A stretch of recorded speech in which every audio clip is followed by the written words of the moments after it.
Hi friends, please subscribe to Amravati Media and press the bell icon for more latest updates. Route మార్చిన జగన్, ఆ నేతలందరికీ పిలుపు. మాజీ CM Jagan ఇప్పుడు route మార్చారు. వచ్చే ఎన్నికలలో తమ సత్తా చాటాలని భావిస్తున్న జగన్ అనేక ప్రణాళికలు రచిస్తున్నారు. రాజకీయంగా, కుటుంబ పరంగా ముప్పేట సమస్యలు ఎదుర్కొంటున్న జగన్ కొత్త ప్రణాళికలు సిద్ధం చేస్తున్నారు. బెంగళూరు కేంద్రంగా మంత్రాంగం నడిపిన జగన్ ఇప్పుడు పులివెందులలో కీలక అడుగులు వేస్తున్నారు. ఢిల్లీ సంబంధాలను ఇప్పుడు వినియోగించుకుంటున్నారు.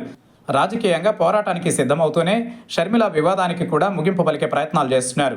అయితే వైసీపీ ఓటమి తరువాత చాలామంది ఆ పార్టీని వీడిన విషయం మనకు తెలిసిందే. ఈ క్రమంలో జగన్ కొత్త టీంతో వచ్చే ఎన్నికలకు వెళ్లాలని చూస్తున్నట్లు తెలుస్తోంది. సీనియర్లను, వారి అనుభవాలను వాడుకుంటూనే కొత్త వారికి, యంగ్ లీడర్స్కి ఛాన్స్ ఇవ్వాలని జగన్ భావిస్తున్నట్లు తెలుస్తోంది. శ్రీకాకుళం నుంచే దానికి శ్రీకారం చుడుతున్నారని అంటున్నారు. ధర్మాన బ్రదర్స్ ఇద్దరూ రాజకీయాల నుంచి తప్పుకొని తమ వారసులను రంగంలోకి దించుతారని అంటున్నారు.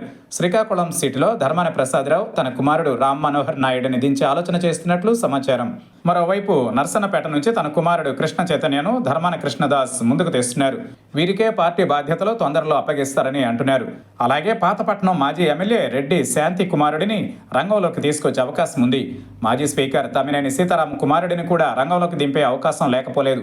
అలాగే విజయనగరంలో బొత్స సత్యనారాయణ కుమారుడికి చీపురుపల్లి బాధ్యతలు ఇస్తారని అంటున్నారు. విజయనగరంలో మాజీ డిప్యూటీ స్పీకర్ కోలగట్ల వీరభద్రస్వామి కుమార్తె శ్రావణికి ఇన్ఛార్జ్ బాధ్యతలు ఇస్తారా అన్న చర్చ కూడా నడుస్తోంది. అలాగే బొబ్బిలి, సాలూర్లలో కూడా కొత్త ముఖాలను తెస్తారని అంటున్నారు. సీనియర్లు పార్టీ కోసం పనిచేయాలని అధినాయకత్వం సూచించే అవకాశం ఉంది కాబట్టి భూమన కరుణాకర్ రెడ్డి, పేర్ని నాని వంటి వారు పార్టీ కోసం హార్డ్ వర్క్ చేస్తున్నట్లు తెలుస్తోంది. త్వరలో దీనిపై ఓ క్లారిటీ వచ్చే ఛాన్స్ ఉంది.